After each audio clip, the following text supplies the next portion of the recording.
English translation 229th Contact Monday, 31st July 1989, 7:16 am. Thus we have also discussed that.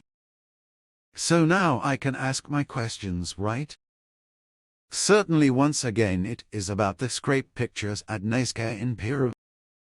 On the 16th of March 1987, at the 216th contact, you explained that it has been a gigantic religious and astronomical calendar and garden.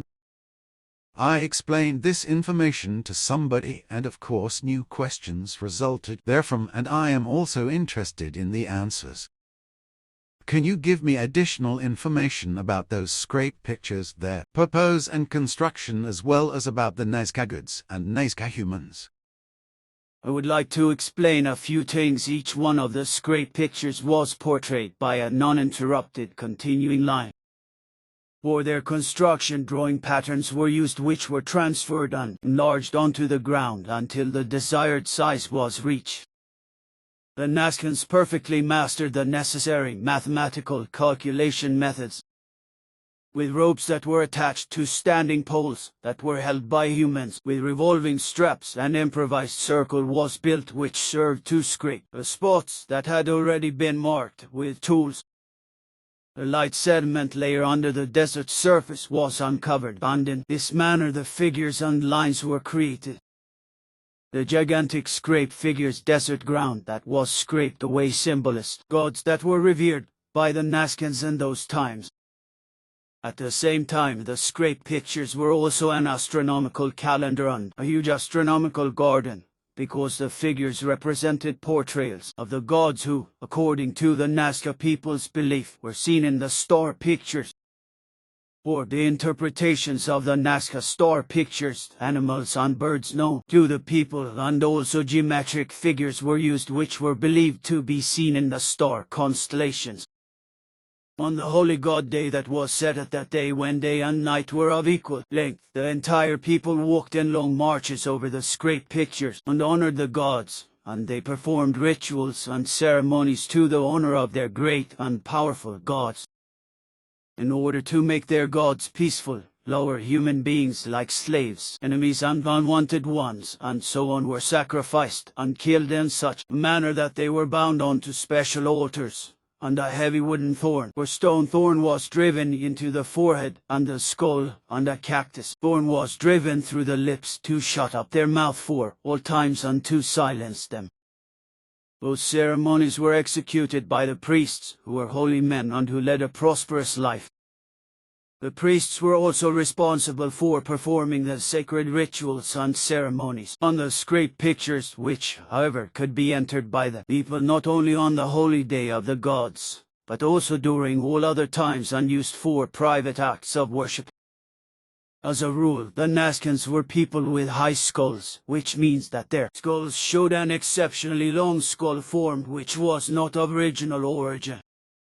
This skull form was artificially produced.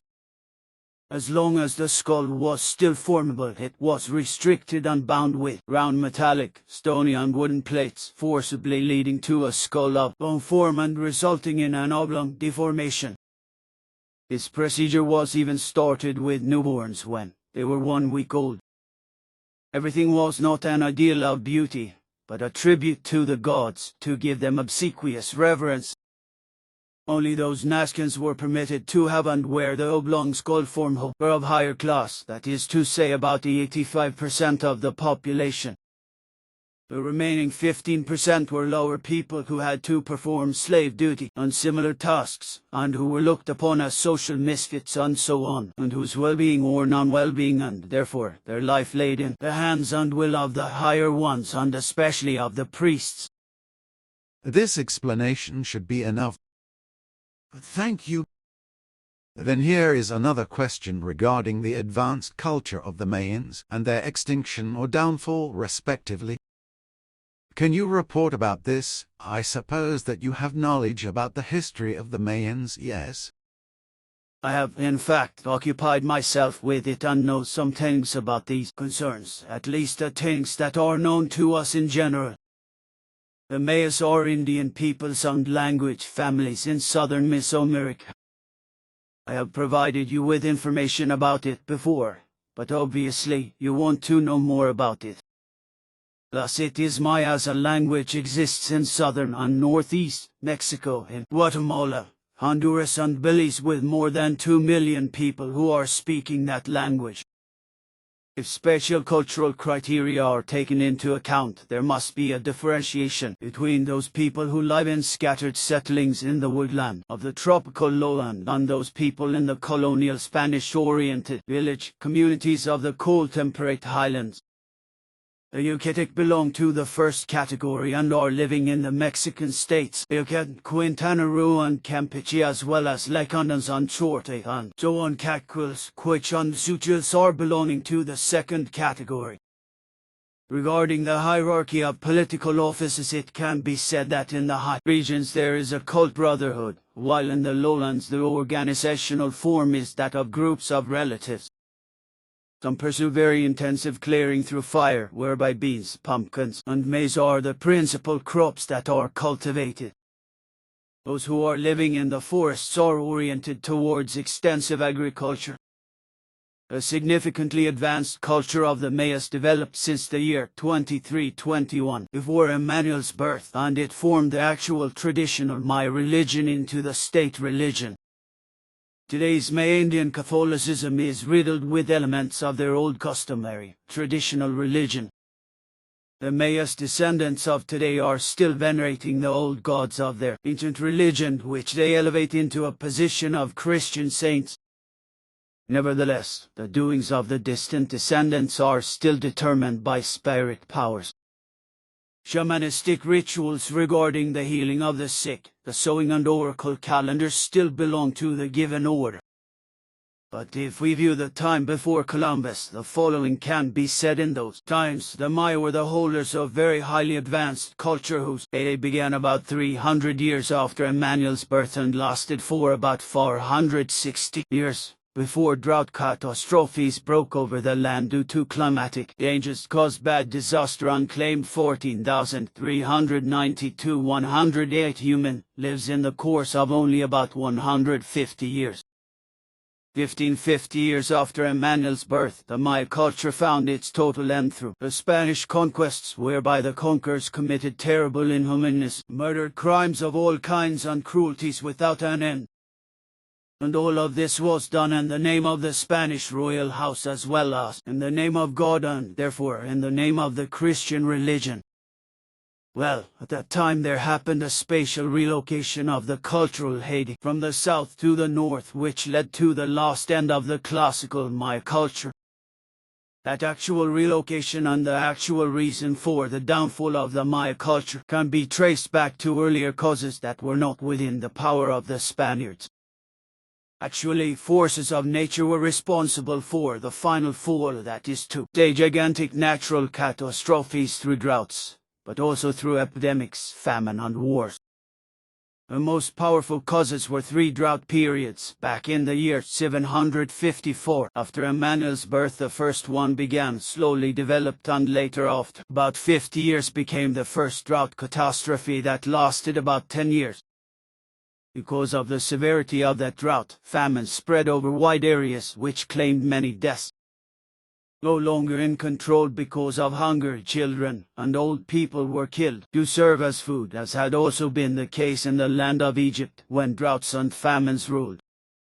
There were only about 40 years after the Great Drought when the land and the people could recover somewhat, until another heavy drought covered the land, and when the same evil became the order of the day again, as had been the case during the first drought. This period of drought did not last as long as the first one, because after a little bit more than 4 years it ended. But also during this drought many human beings died. And again human beings were killed and eaten, mainly children and old persons, as had been the case during the first drought. As the land was recovering very slowly after the first drought and did not become fully usable for the cultivation of food, everything became even worse after the second drought. That part of the soil that was still usable brought forth even less food, and so the people were living in want and had to live frugally during the following years and decades, until a third drought period broke over the land that lasted for another nearly 7 years. And once again, as a last solution for the hungry people, they killed and ate their children and old people. Finally, this last great catastrophe led to the breakdown of the advanced Maya culture and brought its final ruin. Thanks, your explanation says more than I expected. Then I still have another question regarding chlorofluorocarbons. Concerning this, you once told me that certain gases which are stored under the bottom of the sea and which rise up cause even greater damage to the ozone layer than chlorofluorocarbons. Now I no longer know what gas this was and out of what it arises. It concerns methane gas, which is stored as methane hydrate under the sea. At that time you said that often enormous clouds of gas bubbles of this methane gas detach from the sea, like for example in large masses in the Bermuda Triangle. These gas bubbles then rise to the sea's surface where they form huge whirlpools, through which ships sink into the sea when they run into them, as the ships, due to the numerous gas bubbles in the water, are no longer carried by the water. If the gas clouds then ascend over the sea and flee into airplanes, then the methane gas becomes ignited by the engines or jets, whereby tremendous explosions arise and tear the airplanes into the smallest pieces. Is this right as such? That is of correctness. I might have to ask about it again later, because since my breakdown I forget some things again and again. But now another question that also has reference to a natural phenomenon, namely to lightning. Although most flashes of lightning shoot out into the outer layers of the atmosphere, and partly even into the outermost layers and beyond that, as I saw several times when you took me far beyond the earthly atmospheric layers, about 5% or so still shoot down to the ground and cause all sorts of disaster. And since there are more and more people as a result of overpopulation, more and more people are also hit by lightning, which usually has deadly consequences with few exceptions. Now, it is always said that lightning would hit the highest structures in each case because these would attract the lightning, so even trees, mountains, and buildings and so on. Also, it is said that a person in the open can protect himself or herself against lightning by lying down on the ground, or by putting themselves into a squatting position in such a manner that they pull their knees up to their chest. Thus, a person should offer the smallest attack area to the lightning. Does this correspond to the facts, or is this an inane story, and are there actually different types of lightning, and how do these arise? It does not correspond to the correctness with regard to the fact that only high objects are struck by lightning, just as it does not correspond to the correctness that a human can't be struck by lightning if he or she is lying on the ground or is in a crouching position. It is true, however, that there are different types of lightning. Thus, the following is to be explained when thunderstorms emerge. These take place in so-called thunderstorm cells, in which differently sized densities of space charge arise. Once this concentration of space charge reaches a field strength that exhibits values of several hundred /m, which you can write as follows, as I have noted it to you here: 100 /m on the basis of ice particles or water droplets, then leading discharges or conducting discharges form the leading flashes of lightning, thereby causing a reaction that triggers a discharge of lightning sparks. If the flashes of lightning go from cloud to cloud, then this is called cloud-to-cloud lightning. This creates a balance between positively and negatively charged cloud centers or thunderstorm cells. Then there is the cloud-to-space lightning, which shoots out, under certain circumstances, into space and discharges there. And the two types of cloud-to-ground lightning and ground-to-cloud lightning are still to be mentioned. Ground-to-cloud lightning is easily recognizable because it descends from the clouds to the ground, and to be sure, with easily recognizable leading flashes of lightning which have many branches. Leading lightning contains a so-called charge which descends to the ground and is filled with a negative charge of a cloud of the thunderstorm cell. The negative cloud-to-ground lightning is the most frequently occurring lightning, apart from the cloud-to-cloud lightning and cloud-to-space lightning. The positive cloud-to-ground lightning originates from the lower, positively charged area of the flash. Positive cloud-to-ground lightning flashes, which originate from the upper, positively charged center, are relatively rare. Such flashes of lightning occur almost exclusively at the end of a respective active phase of a thunderstorm cell. The positively charged center only builds up when the negatively charged center is nullified. Such a positive discharge results then through a single and very powerful lightning flash, which descends to the ground. It is also to be noted that ground-to-cloud lightning flashes with branches shoot up into the clouds, whereby leading flashes of lightning shoot up from the earth from mountain tops, towers, and other tall buildings, and so on into the clouds. With cloud-to-ground lightning, a cylindrical tube shoots down to the ground from the negatively charged center of the thundercloud, which is filled with the cloud's charge. In addition, the tube varies in its diameter and can exhibit several tens of meters. Moreover, connected to it is a very thin and approximately 1 centimeter thick, highly ionized plasma core. This leading flash of lightning shoots down to the ground in a jerky and zigzagging manner, and indeed at a speed of about 300 kilometers per second. The jerky press shootings of the leading flashes of lightning occur in steps of several 20 meters, whereby the interim times of a step move two others within the range of a microsecond. Once the head of the leading flash of lightning, has reached a distance of between 10 and several hundred meters, the electric field strength of the objects that are stationary on the ground, such as buildings, towers, and trees, as well as mountain tops, increases in such a way that the electrical stability of the air is exceeded, and then so-called catching discharges go out of the objects, and the head of the leading flash of lightning shoots toward and meets with these. With this, the point of impact of the lightning on the ground is also determined, namely a mountain top, a tower or tree, some building, an animal, or a human, out of which the catching discharge has gone. This also explains that even a human being emits such catching discharges, but with him or her the fact still remains that he or she generates electromagnetic swinging waves and through their brain which reach several meters of expansion, which send out catching discharges, and which form very strong attraction points for the head of a leading flash of lightning. So it is also of no use to remain in a lying or crouching position in open terrain when thunderstorms take place that are associated with lightning.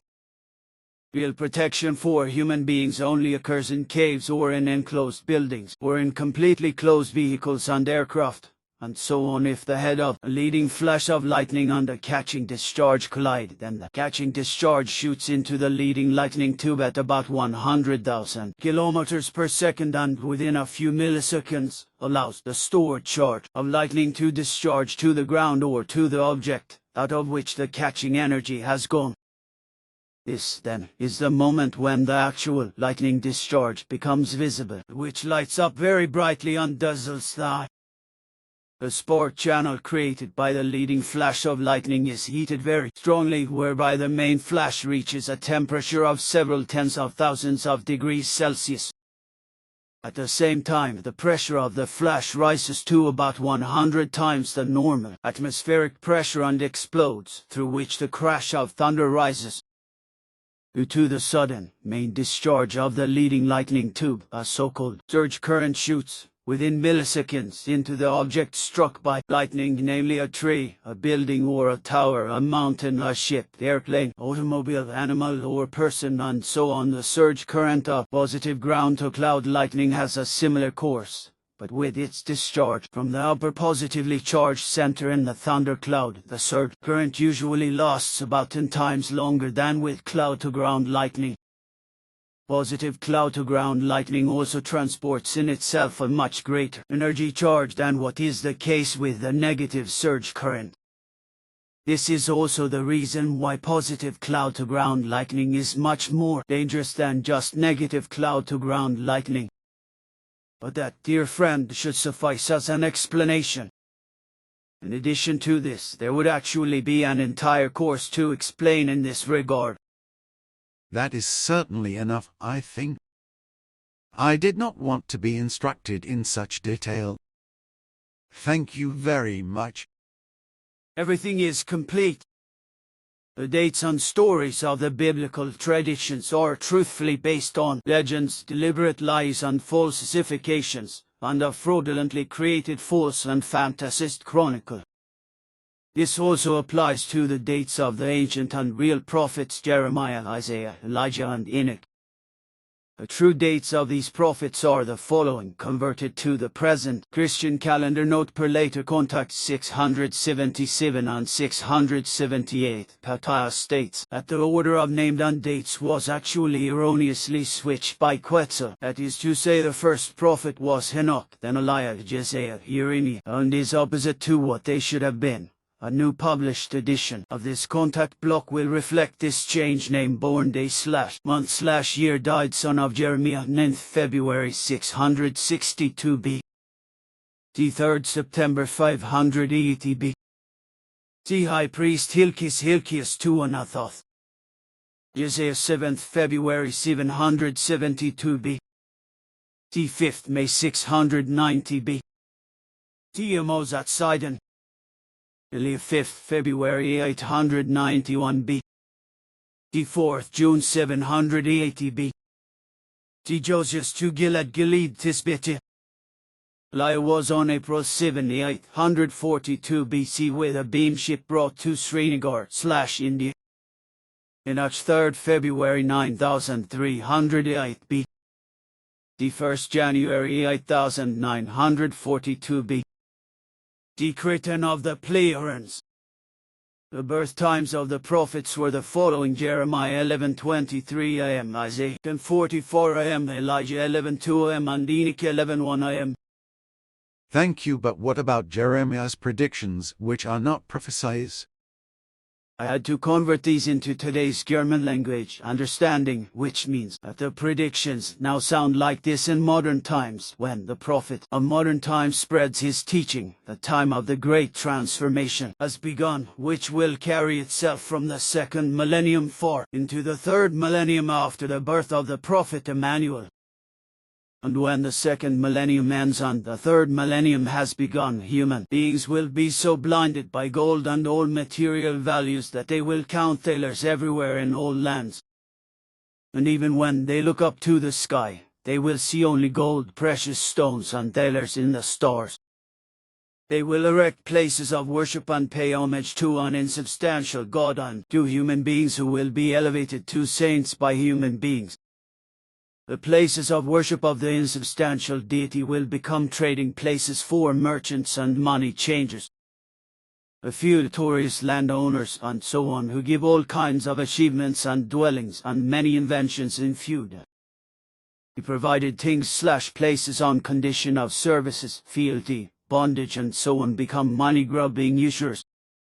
And it will be that the judicial authorities will turn their justice into injustice, and will no longer punish the wrongdoers for their evil deeds, but will reward them because they impose far too small punishments on them. Thus the great fire of iniquity shall smolder and burn, and shall also give every hand to fornication, so that it shall not fail that every city shall be a place of degenerate fornication. And also the children and their children shall live in us or tongue too, and shall become a cloud of embers, burning and destroying all things. They will raise the old blood-dripping flags and spread terror and countless deaths. The powerful of the world will cruelly abuse their might and let countless innocent human beings be killed. They will convert the stones of life into deadly weapons to kill human beings en masse in great numbers and destroy nature. The unreasonableness of human beings will become so rampant with the appearance of the modern prophet through the procreation of offspring that the earth, the sky, the seas, the forests, steppes and deserts as well as the mountains will be so populated that no human being will be able to take an unobserved step, and therefore everyone will come into conflict with everyone. The human being will assert his or her power and command nature and life, striving for the power of creation, for he or she will break down all boundaries in every respect and transcend them. But everything will not go on indefinitely, because one day everything will turn around and be directed against the human beings. Like a drunken ruler, he or she will suddenly begin to waver and run in fear like a blind horse. She will ride himself like a mount, giving himself or herself the spurs on the whip into the confusion, into a forest of error at the end of which the path is dark, barren, and deadly, and leads irrecoverably into a deep abyss. It will be the time when in all lands and at all points of the earth gigantic buildings and towers will be erected, reaching up to the heavens. And the human beings will live and work in these towers and buildings. There will also be gigantic cities in which human beings will live out their lives as the fertile fields become empty, but on which buildings and towers will be erected because the space for living will become ever smaller. And it will be that there will no longer be any truthful law except that of the individual human being and that of the individual groups. Thus many will turn into barbarians who will be in the cities and who will terrorize the righteous. Moreover, in the new age there will be so many human beings that there will no longer be enough bread for all nor water, which will become increasingly scarce. But the human being will also become mad and fanatically run after many games, which, however, will soon no longer be enough for him, which is why he will venture into other games through which life will become a plaything of madness. These deadly games will be like deadly fire when they are lit, and the human being recklessly stakes his life on them just to satisfy his madness through things that are meant to whip him up. When the modern-day prophet appears on the third millennium after the prophet Manuel makes its entrance, a great many human beings will be struck by hunger and thirst. While some will lose their lives through very great heat, many others will be blue from cold and harassed by great waters. In general, human beings fall into fear of natural phenomena, and many wish to see another world. And many fall into fear because the powerful of the world degenerate and wage vicious wars to get hold of lands and natural resources. They will be the hypocrites who presume to claim that they are acting in the name and by the command of a god in order to consolidate their greed for might. In the time of the modern prophet, human beings will fall prey to all kinds of god cults through which they will completely lose their inner freedom. The cults will become large trading groups created and led by self-appointed gods. But truly they are only merchants of lies, deceit, and illusions who instill into human beings their dangerous poison of deception, whereby they become believers in and dependent on unreal things. But in the end the poison is extremely dangerous, for it destroys thoughts and feelings, whereby the human being becomes indifferent and cold, both towards himself or herself and also towards their neighbor. And those who mix the poison with their thoughts and feelings to the point of fanaticism will be like wild beasts. They will threaten their fellow men, kill and rape them, and they will rob, extort and torture them.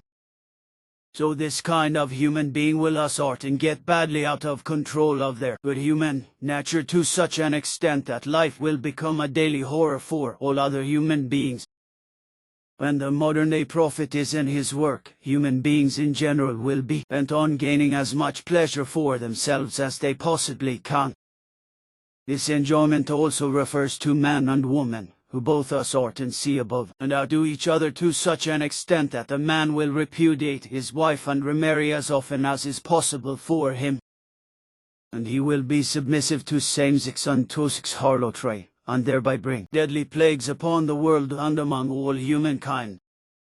The woman will be as licentious as the man, for she will walk lustfully through the streets of the cities and take any man who happens to come running. But not only will fornication be immeasurably great, but also foolishness and ignorance, which will also spread to the children. So not only will adult women bear children without knowing or naming the name of the father, but there will also be children who bear children. Thus there will be no father and no master for the respective child, who can each instruct, educate and guide him or her. All decency and respect, all sense of honor and tradition and all custom and honor will be lost. A human being becomes alienated from their neighbor, and in spite of the great mass of human beings, will be alone among them. The laws of order and honor will be forgotten, just as if they had never existed.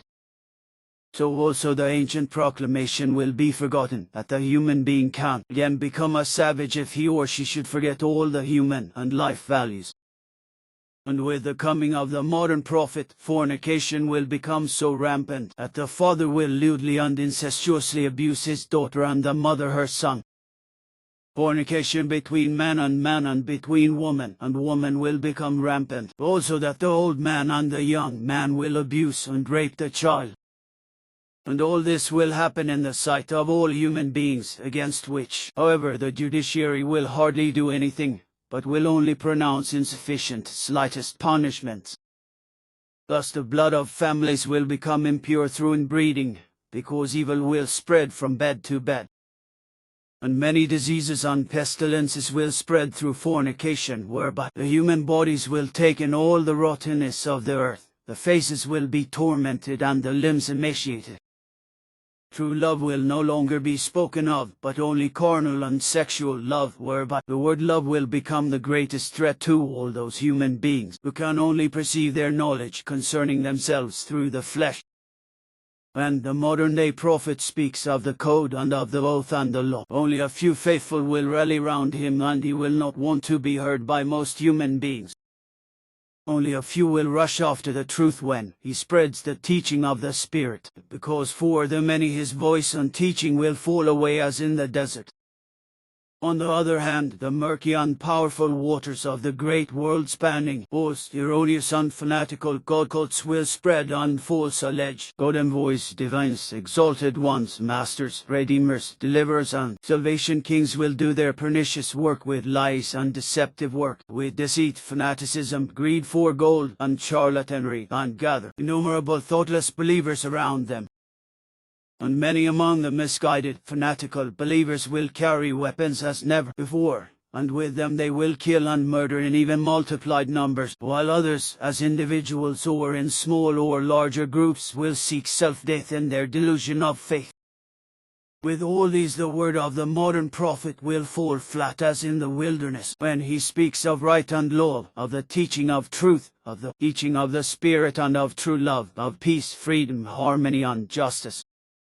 His words will be fierce and sharp, and he will teach that the fallible will incur punishment through themselves in their erroneous campaigns. When the prophet of the modern age comes, and human beings honor him from the stars, a roar of death will rise over the world, and deadly weapons will crack in all lands. Fanatical terrorists forming themselves into great groups will be hunted down by legions of soldiers. Fear and terror will reign, and the mighty of the lands will make terror their own and become despots and tyrants. They all become barbaric, faithless, full of vengefulness, wicked and savage, while the truth-nears wreak havoc in their cult houses in the cities, and cult powerful men in the heart of the great city and the land of the souls presumed to be worshipped as representatives of God and as holy. These truthless of all God cults will have great might over their believers, exploit them and lead them endlessly astray. And through these cults the time will come when there will be no more order, and no more rules, and hatred and cultic fanaticism will spread over the world like a blazing fire. The terrorists and the legions of soldiers will massacre countless innocent human beings, and the cultists will persecute and strangle those who seek and know the truth. The hatred and the insane belief in God, the vengefulness, cruelty, mercilessness and destructiveness will be of each and all.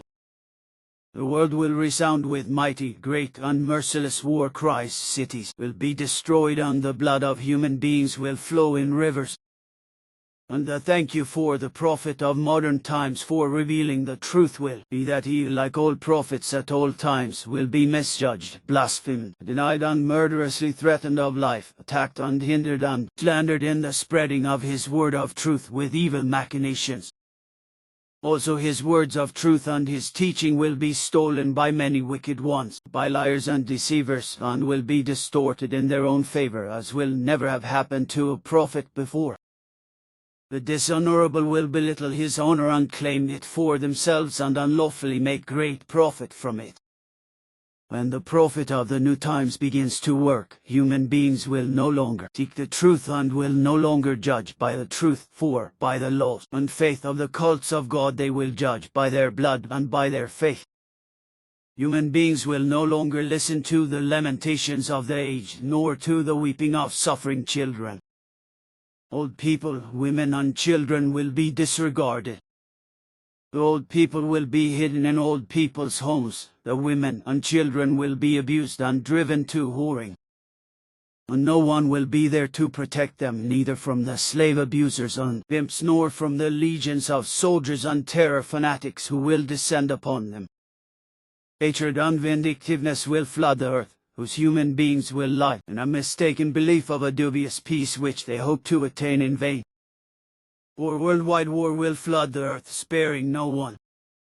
Not the aged, not the children and not the women, not the sick and injured, not the righteous and not the peacemakers.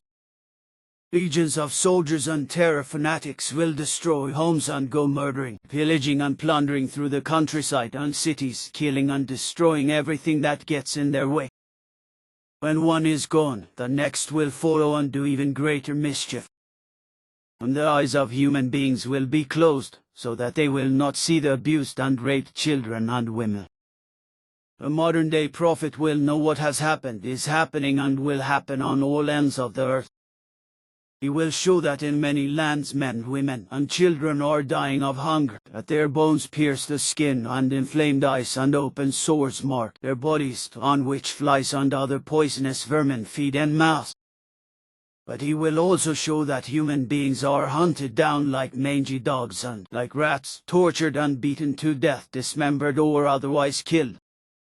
But only a few will listen to him, for the great mass of human beings do not want to see all the abominations, and so they will turn their faces away from it and throw the words of the prophet to the wind. But he will be unwavering and will powerfully lift up his word of truth and carry it out into the world.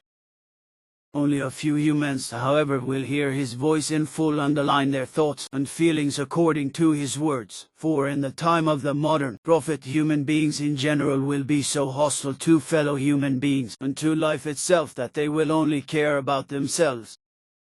As alms he will give his neighbor only a tiny portion of a split thaler, while he himself sleeps on sacks full of gold and thalers. But even the tiny part of the split thaler which he gives with one hand he will take back several times with the other hand, for he will give nothing in vain.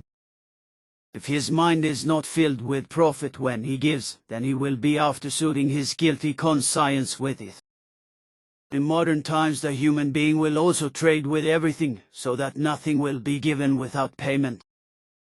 Everything, even the tiniest, will have a price attached to it, even the grass that grows on the ground, the animal, the water, and even the human being himself or herself, who will be valued according to his or her performance.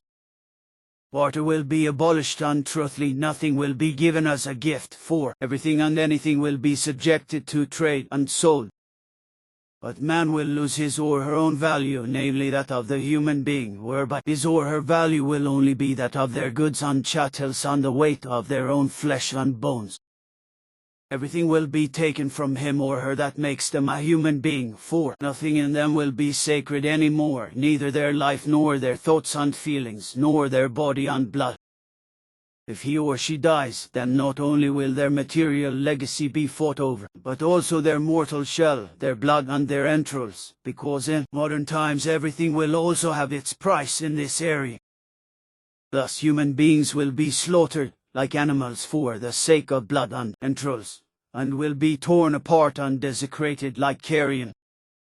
The prophet of the modern age will mourn because human beings have changed and destroyed the face of the earth and are headed for total annihilation. But he will also point out with harsh words of truth that the human being is not the master and liege lord of the earth and its mountains, streams, rivers, lakes, seas, meadows, fields, wetlands and forests. And he will show that the human being plows the ground and the sky with mighty machines for the purpose of profit, and also makes furrows in the lakes, rivers and seas with great ships in order to wage wars worldwide, to bring great masses of human beings into other countries and to exterminate all aquatic animals for the purpose of procuring food. This will also spread diseases and epidemics throughout the world, carried away by the countless travelers who will spread to all lands. Similarly, through food and trade goods from all over the world, all kinds of animals and plants will be carried and transported to other countries, whereby they will settle in the foreign lands and disturb and adversely affect the course of nature. But the worst time is yet to come, for through the fault of human beings large parts of the earth will become naked and barren.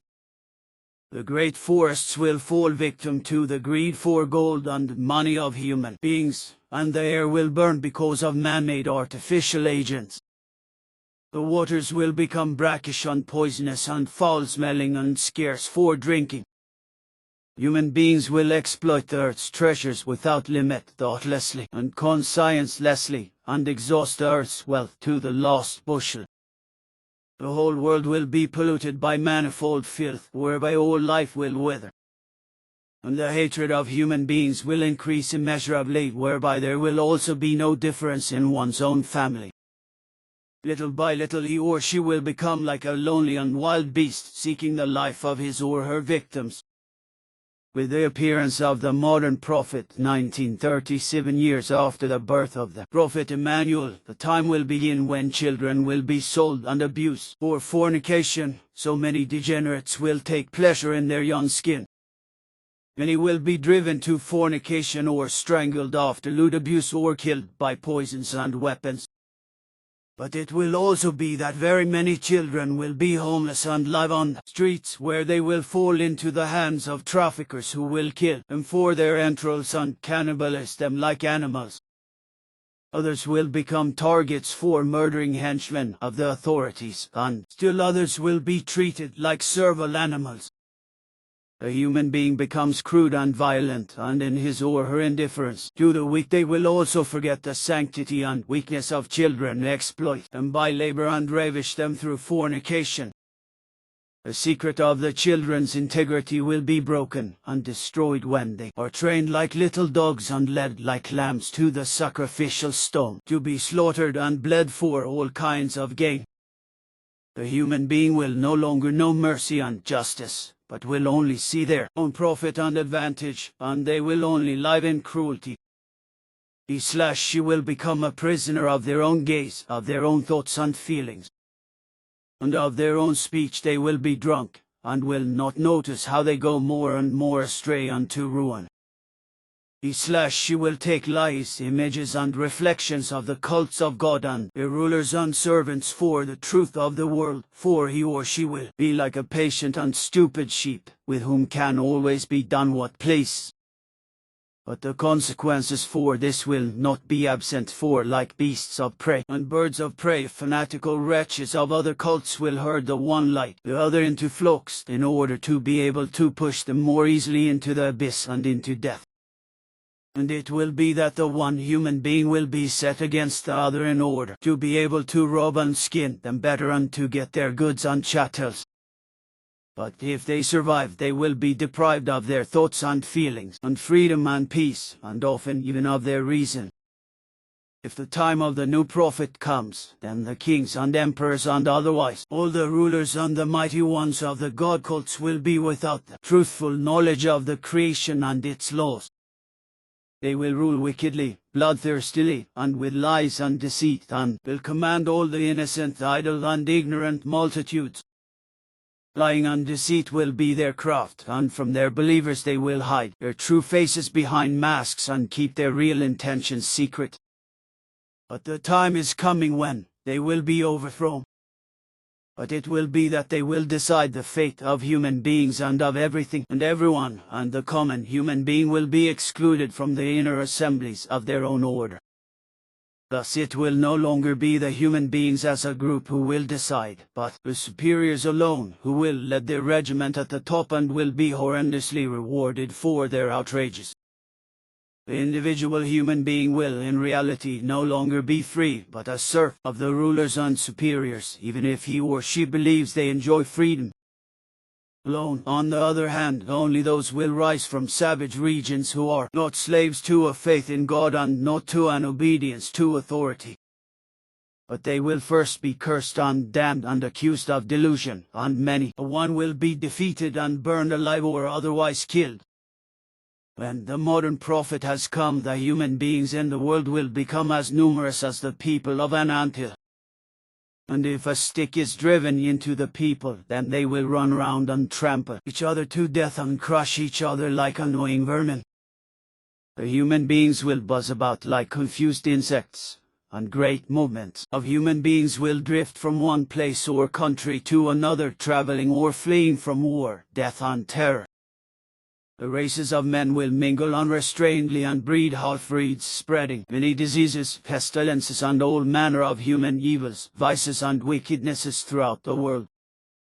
The cults of the one gods take away the believers of the others or mix with each other.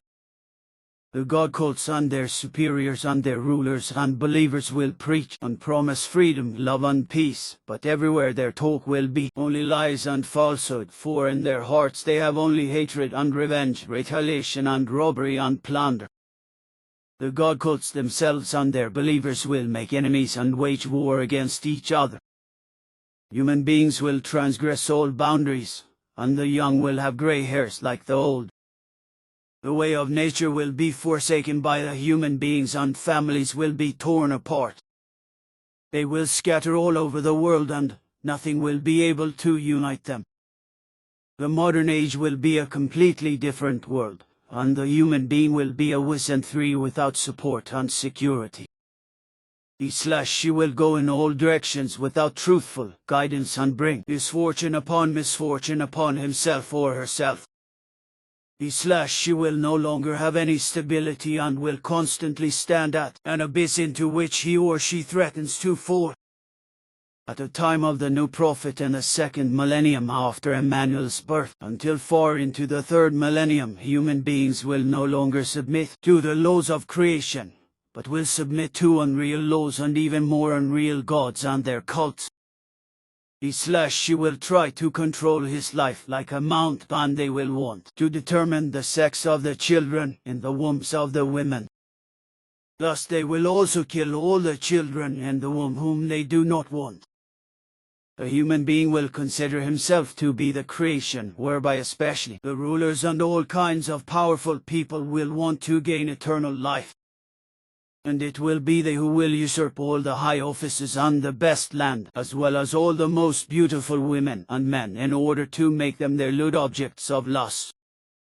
The poor, the old and the weak will be treated like bad cattle, and their miserable huts, old people's homes and hospitals will be like foul-smelling prisons for them, in which they will languish and rot. And it will be that in them and in all human beings abysmal fear will eat like poison into the thoughts and feelings, into the heart and into the head. Everything will also rest in the addiction to usury, profit and power, for this will be a dark and secret order whose law will be hatred and revenge, and its weapon the poison by which gold and money, possessions and goods, lust and vice and pleasure will be sought. This poison will spread as dominion over the whole earth, and their servants and henchmen will be bound together by a poisonous kiss of blood which will forge them together. The poor and the old, the righteous and the weak will be at their mercy, and will obey them if they have to be servile, unwillingly or unwittingly, to the rulers and the mighty of the lands and the god cults. The only laws will be those dictated by the rulers, kings, emperors and other powerful people, and by the chiefs and superiors of the god cults in their shady realms. Thus the poison will reach down to the individual human being, poison him or her, and force them into an erroneous belief in God. And this poison of the god cults will be very manifold, and spread over the world in such a manner that the human beings will absorb the poison under their souls when they wander over the earth. When the modern prophet begins his work, the time will come when many human beings will watch all the happenings of the world impassively and without feeling. Many will sit with folded arms and walk along with empty eyes and deaf ears, unaware of what is going on around them and what they see and hear. They will no longer have wise men with whom they can train themselves in knowledge and wisdom, so they will be like a blacksmith without a forge in which to strike their iron. And they will be like laborers in the fields who no longer have a field to till. The human beings will be like a seed that no longer finds fertile soil in which it could take root and germinate. They will become hopeless and humiliated, and stripped of honor and rights. They will wander aimlessly. The youngest and the oldest will be without a home, and will live on the streets and in misery.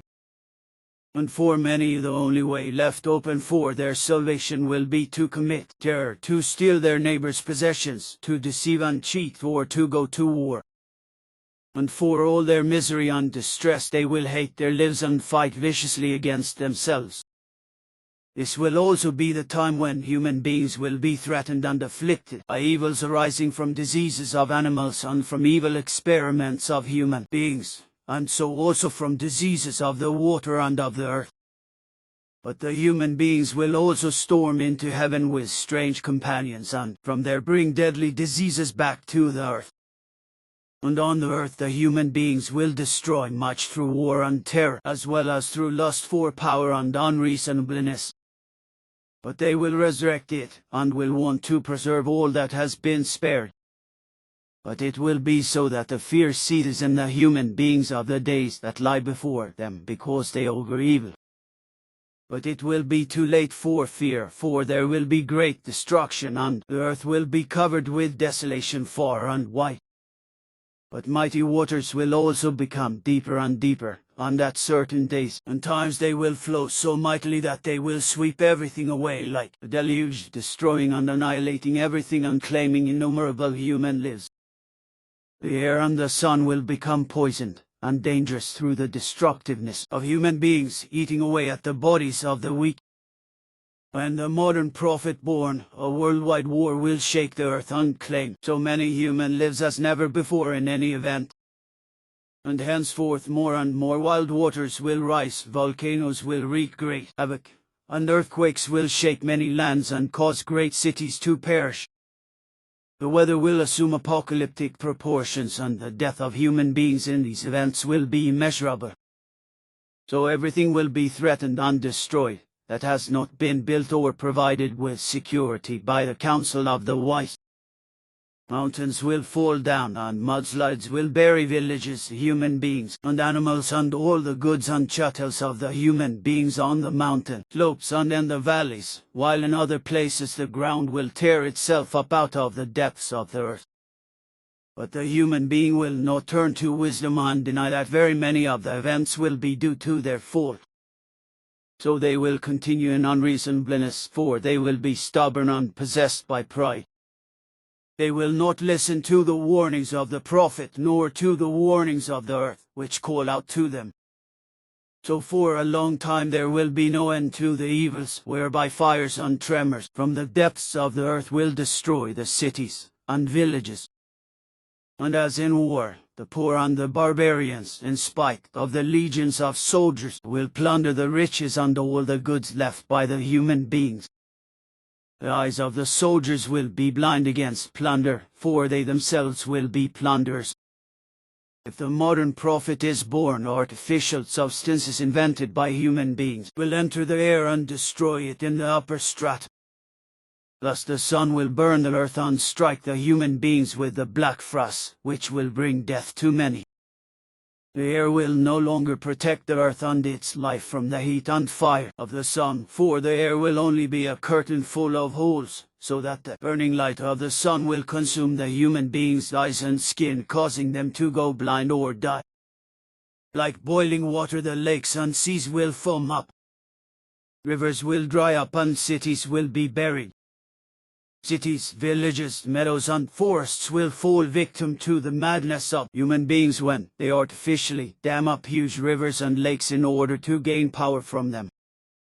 And they will not consider that in so doing they are harassing and tormenting the earth, which will defend itself with earthquakes, wild waters, the raging of volcanoes and with storms and all kinds of other things.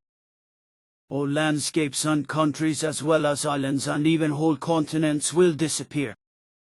But the humans will have only a short memory, so they will only flee to the heights and begin to rebuild everything. Very quickly they will forget what has happened, and so they will continue in the old rut. Human beings will be dazzled by mirages which they bring to life and by which they deceive their senses, thinking they are touching something which is not at all. So they will tread paths that only the eyes can see, but not the mind and not reason. And this path will be a dream that thus becomes reality. Thus it will come about that the humans will no longer be able to distinguish between that which is and that which is not. Many false labyrinths will open up to them in which they will become confused and lost.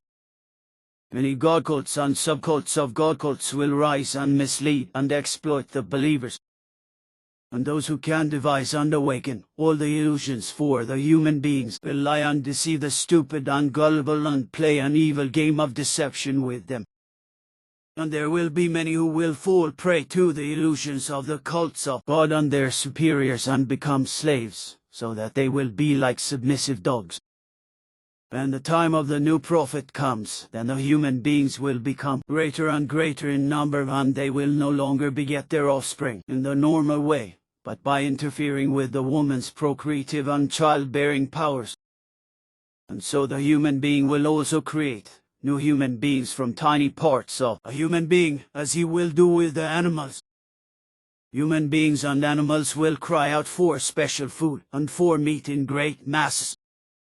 Like ones will eat like ones when the human being transforms the flesh and bones of human beings and animals into fine forms and makes food out of them.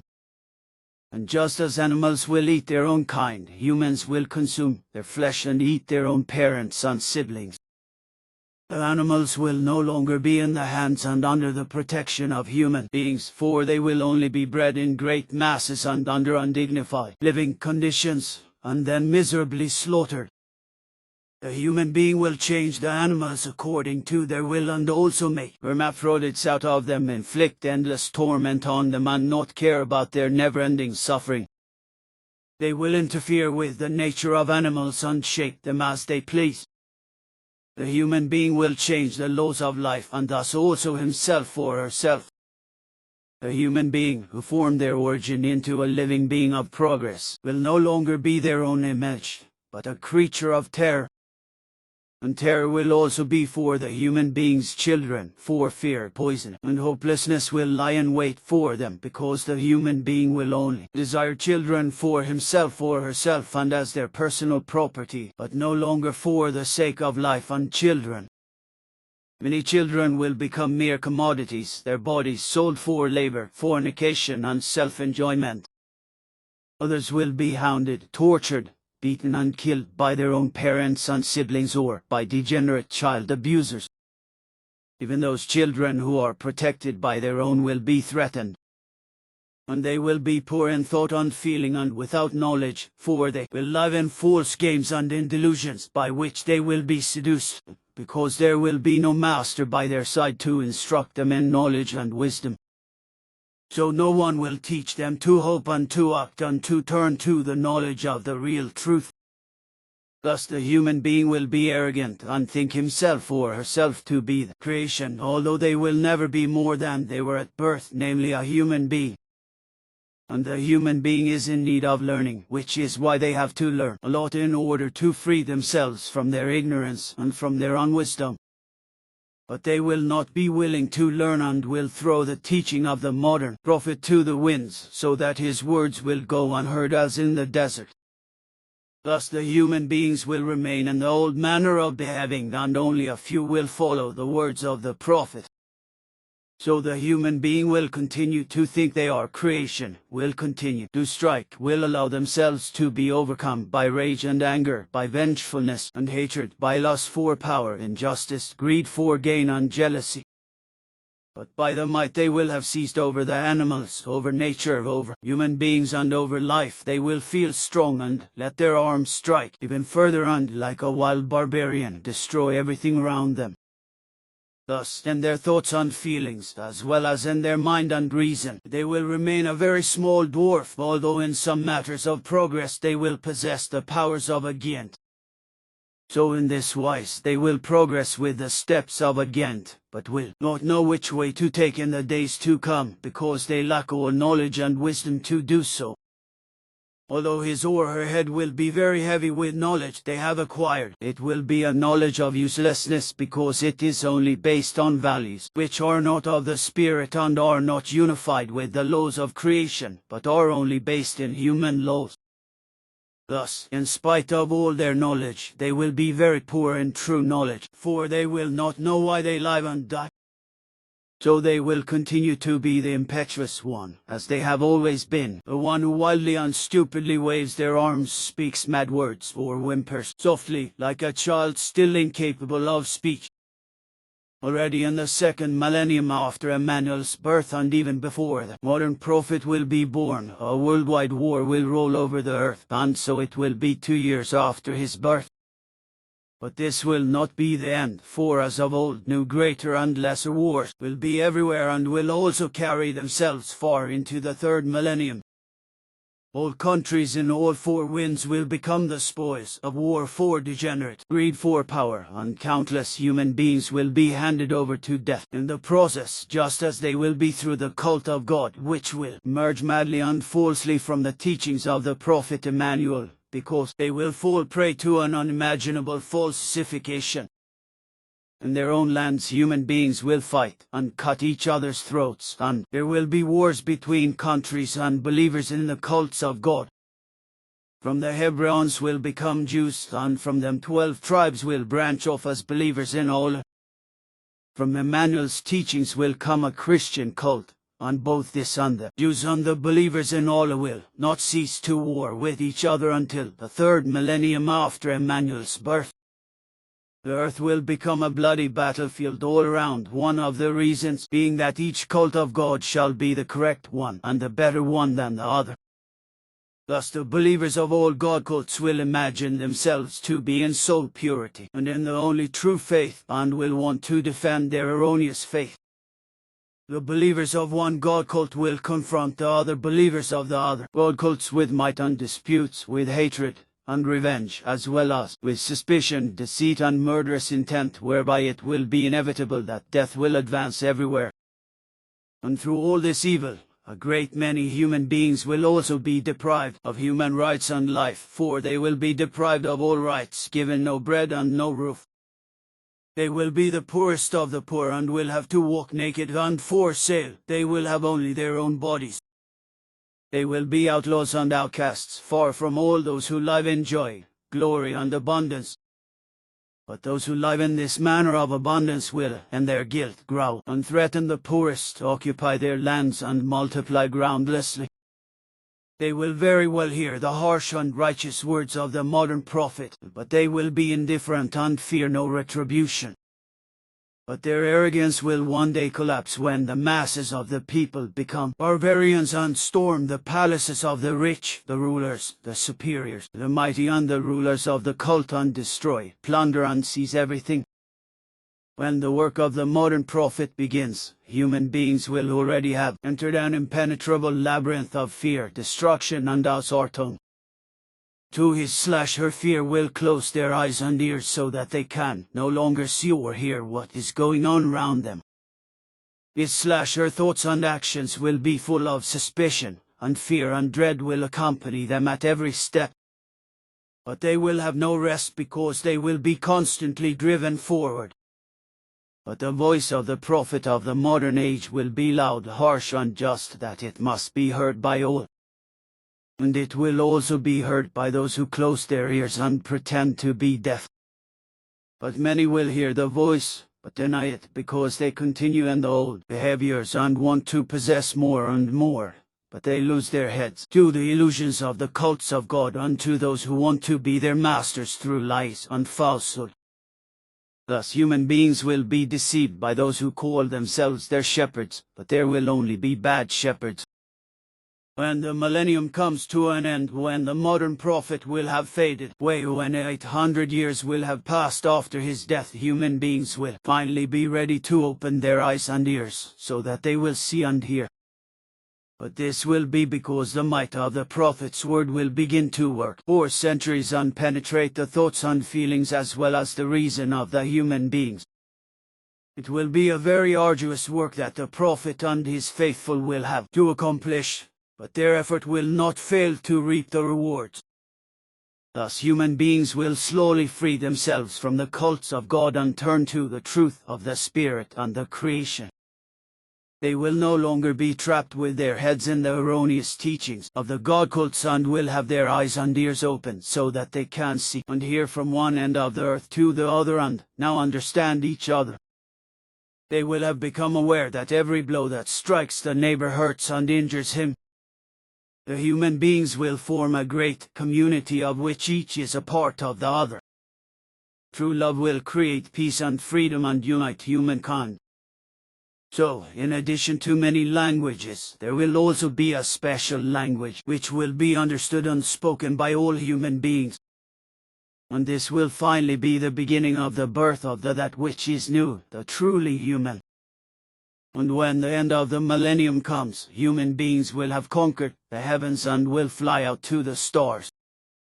They will also create stars themselves in the great dark sea of the sky in which the stars twinkle. They will fly through the air and sky in shining great metal ships and go on long, distant journeys to seek a new home somewhere in the vastness of the sky. But the human being will also be the master of the waters and build great cities on the seas and then feed on the fruits of the seas. And the time will come when nothing will be forbidden to them because they will live according to the laws of the creation. The new time will bring it that human beings will be able to communicate with each other without having to use the language of the mouth or the help of speaking tubes, for they will be able to receive and understand through their thoughts and feelings and through their heads all messages that another human being thinks and feels. And it will be that human beings will share dreams and live long. The age of human beings will be such as the ancient traditions spoke of the elders who lived to be 1,000 years old. And it is the time when the human being will know the secret of all things, such as the body of man and of animals, the secret of stones and of waters, the sight of every other human being. She will penetrate and know all mysteries, whereby they will push open one gate after another into the realm of the new life. The human being will become a powerful, creating and bubbling source of the new life, and all human beings will learn the knowledge of the creation. Reverently the children of earth will look up to the firmament and fathom its secrets better than anyone before them. The human being's body will be stronger, larger and more agile, and his or her thoughts and feelings and head will surround, understand and possess all things. But all this will come to pass in the time of the life of the modern prophet, for his work will contribute much to it even though it will be denied by envious people and those who want to know better. And he will also do much to ensure that the man will no longer be the only master, for he will work from a young age in order that woman will come to take the scepter and change the world for the better. Thus the woman will be the mistress of future times, for she is powerful and mighty and will impose her will on men and create a better, more harmonious world in peace and freedom. The woman will ascend to become the mother of the millennium in the third millennium after Emmanuel's birth. The woman will exude the gentleness and love, the harmony and peace of the true mother and be the consummate beauty and love after the ugliness of barbarism and death-dealing wars. And the teaching of the prophet will contribute much to this, transforming the new time in its course into an easy time where honest and true love and sharing, dreaming together and making dreams come true. And when this second birth comes true for the human being, the thoughts and feelings on the head will take possession of the mass of human beings who are one with each other in the love for the next one neighbor. That will be the end of barbarism, the end of wars, and the end of evil. It will be the dawning of a time of knowledge and wisdom, and will bring to human beings the true meaning of life, which the prophet of the modern age, in spite of assassination attacks on his life, will unflinchingly teach and carry out into the world. Through his teaching, the happy days will begin for human beings from modern times onwards, when human beings will find and walk on the path of peace, freedom, and the teaching of the Spirit of the creation energy teaching. And the earth will have its order again. But for the time being there will be only a few brave ones who will follow the words and the teaching of the prophet, and their way will be hard and arduous. So at first only a few faithful ones will distinguish themselves and earn their reward. But the time will come when they will multiply quickly and be in great masses all over the world. Already in the time of the new prophet many paths will lead from one city to another and from one end of the world to the other, and soon it will also be that the paths will lead through the firmament and will be endless. The withered green of the meadows and forests will be restored, the waters will be clean and pure again, and water will be brought into the deserts, in which everything will then be green and flourish. Soon the earth will be like a new garden in which human beings will respect everything that grows and blossoms, everything that moves and creeps and flies. With zeal they will cleanse and keep clean everything they have soiled, and with love and joy they will regard the earth as their new home. Love, harmony, knowledge and wisdom will become his or her own duty, and in knowledge and wisdom they will remember their life and their next lives, and every day and every morning. Every human being will be like one even step among many, and he will know more about their own body and head and thoughts and feelings, and about the laws of life and creation than ever before. And the time will also come when evils and diseases will be recognized and cured before they can occur. And the human being will learn that they can prevent a great deal of evil and disease in themselves, and also heal a great deal in themselves. But he or she will also learn that they must stand by and help the poor and the weak. This, however, not only out of necessity, but for the sake of charity and to uphold the whole of humanity. Thus, the human being will also open his or her heart and their purse to the poor and dispossessed, and leave behind the regrettable times of barbarism, avarice, and closed-mindedness. And when the new era finally dawns, the human being will at last see themselves in a correct wise as the guardian of human order, as the true guardian of the life of the earth and its nature, together with all living things on it. For at that distant time human beings will have learned to give and to share, and to turn away from taking to satisfy their own desire for gain.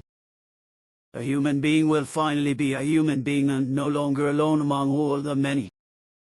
His/her loneliness will be gone and over, and they will at last become knowledgeable in the real truth and laws of the creation and of life, death and dying. All human beings will recognize each other and will no longer make any distinction between the different races, cults of God, and between the status of rich and poor. But all this will only happen after the worldwide wars and conflagrations, the evil atrocities of human beings, and after all the apocalyptic catastrophes caused by nature and the earth. Then new buildings and towers will rise from the charred ruins of cities and villages, but an iron fist will be needed to bring order to the chaos caused by human beings. And it will be of the greatest necessity that the prophet of the modern age will lift up his powerful word and bring the teaching of the truth and the teaching of the Spirit, for that will be the might that the human being will find the right path again.